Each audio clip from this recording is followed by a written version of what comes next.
Hello again. In this section we're going to start to look at formatting of our workbooks and worksheets. We're going to try to make them look good, for one thing, partly to help to make our point, to present what we're trying to do clearly, but also to make what we're doing more interesting, so that people won't be just put off by a very blank, boring sheet of black numbers on a white background or something like that.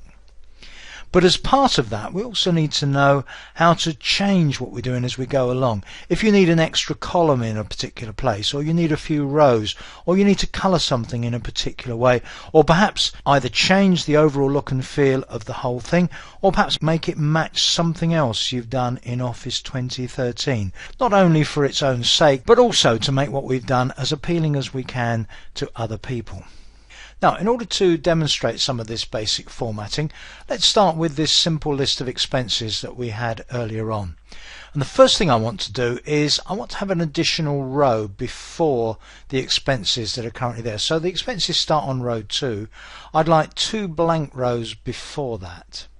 So what I'm going to do is I'm going to select row 2, and then there are a number of options. One of the options is on the Home tab, in the Cells group, the first command at the top there, Insert, has a drop down next to it, and one of the commands there is Insert Sheet Rows.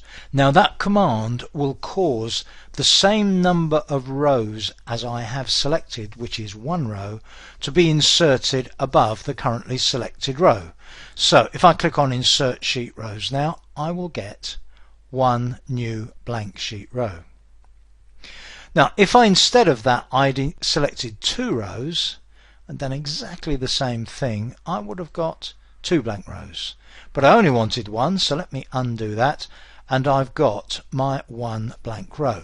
Now that's one of the ways of inserting a blank row. If I'd selected that row and done a right click, the contextual menu would have also given me an insert option, and in fact we're going to insert an additional column now, so I'll use that approach on the column. So let's suppose I want another blank column before column B.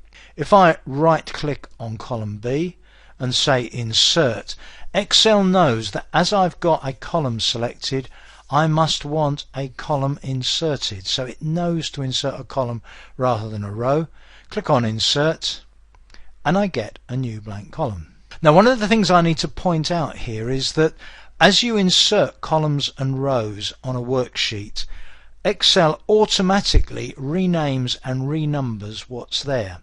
Now as you'll see quite a bit later on in the course, once we start using formulae to do arithmetic and statistical analysis and so on the numbers in a worksheet, Excel has to do quite a lot of work to keep up to date with us inserting rows, inserting columns, deleting cells and so on. So it's quite a complicated job that it has to do, but you can trust Excel to do that correctly, because as you insert and delete rows, columns and cells, Excel will keep track of everything, even though the names of things do tend to change.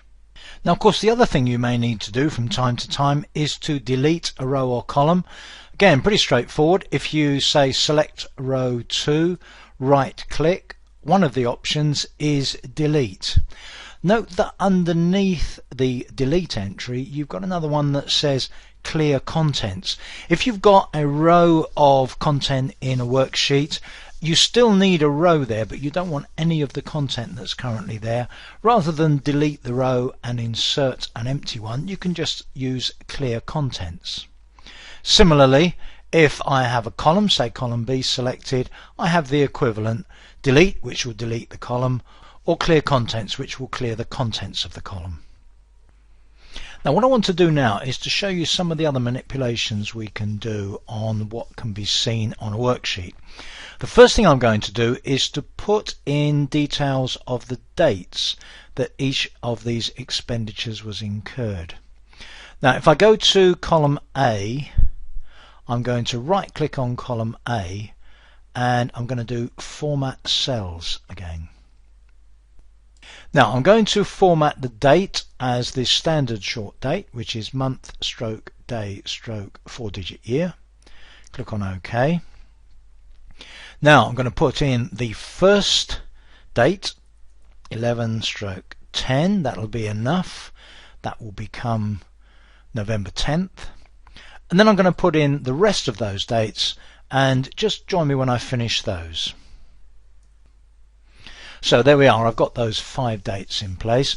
Now in column B, I'm going to put information which is basically a categorization of expenses. So for instance, a train fare will count as travel. Lunch with a client would count as entertainment. And these categories are obviously dictated by my company, and they are used to analyze my spending on expenses, and in fact for the whole company. So they're going to prove to be a very important piece of information that we'll be using later on. So I'll put the rest of these in and then join me again for that. Now, of course, different companies will have different categories for their expenses, so I'm not implying that these are the same ones that you would use in your own company. But what I'm now going to do is to say that in a particular situation, I may want to show this information to somebody or perhaps print it out, but I don't need to include, say, the contents of column B. So I don't need to show what the categorization is. I want to keep it pretty simple and just have a simple list of expenses. Perhaps when I'm just checking that the expenses I've got paid by the company are correct, or for some other reason where I don't need all of this detail. If you select column B and in fact right click on column B, one of the options you have there is hide.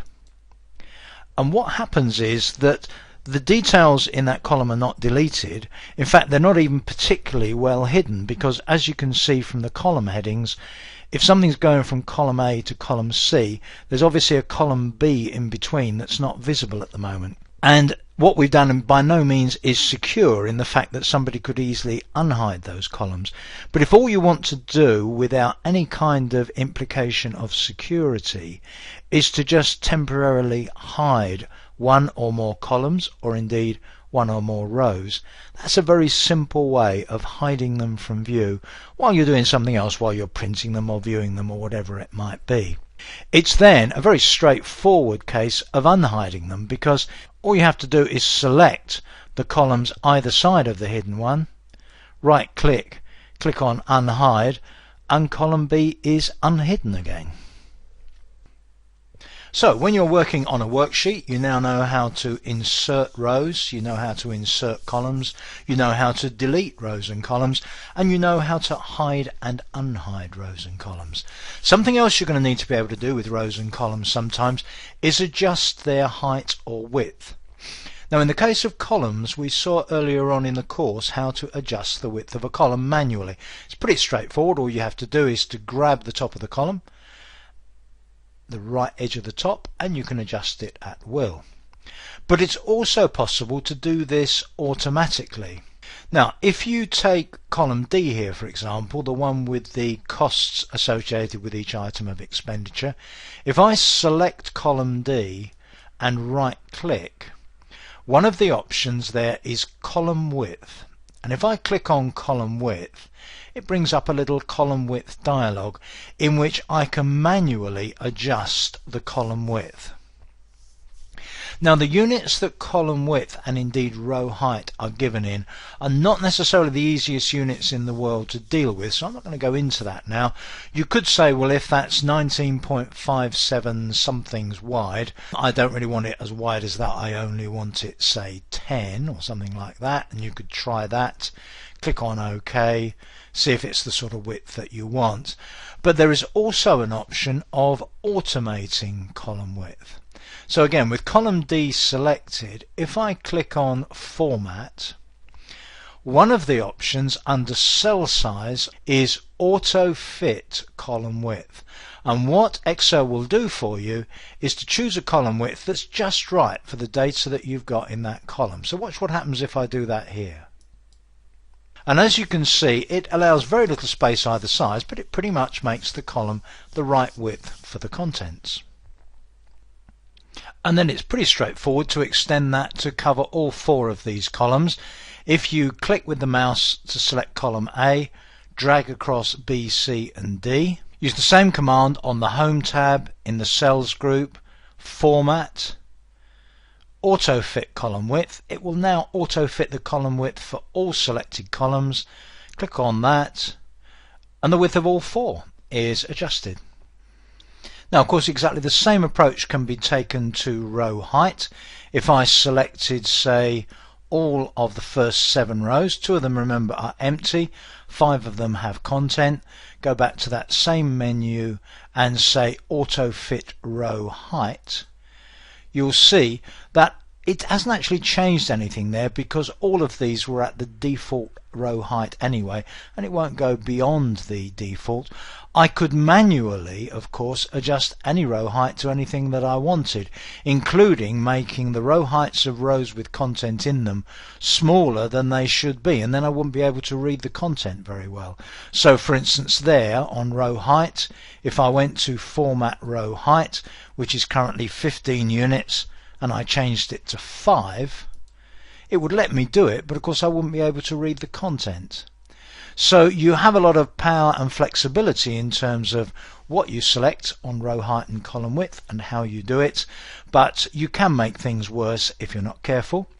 And the other thing to bear in mind, particularly if you're working on a large and complex worksheet, if you select the whole sheet, and I've shown you how to do that already, so you can click on the icon in the top left hand corner here that selects the whole sheet, you can apply either or both of auto fit column width, auto fit row height to all columns or all rows in a worksheet. So just one final thing to show you on here. In terms of row height, that can also manually be set, as we saw just now when we put a number in. You can also do this by dragging, of course. So if I were to select the lower border on row 7's label on the left, I can drag that down to make row 7 much taller, or indeed to make row 7 much shorter. And again, I've got the same danger there of making it so short that I can't read what's in it. But that can all be done manually as well. And of course, with all of these, there is a touch equivalent. If I wanted to manually adjust the height of row 7, for example, if I touch there, then I will get the handle, in this case horizontal line, and then the vertical line with the double arrowhead. I can grab that with my finger and make that taller, or indeed shorter. And then similarly, if I just tap in there, I will bring up a little mini toolbar with options such as hide, unhide, insert and delete on it. So basically I can do all of the things with touch that I can do with the keyboard and mouse. So that's it on the first part of formatting a worksheet. You should be able to adjust heights, widths of rows and columns, insert rows and columns, delete rows and columns, and so on. We now need to move on to the actual formatting part. So that's things like alignment, colouring, and using the Excel 2013 themes and styles. And we're going to cover that in the next section, so I'll see you then.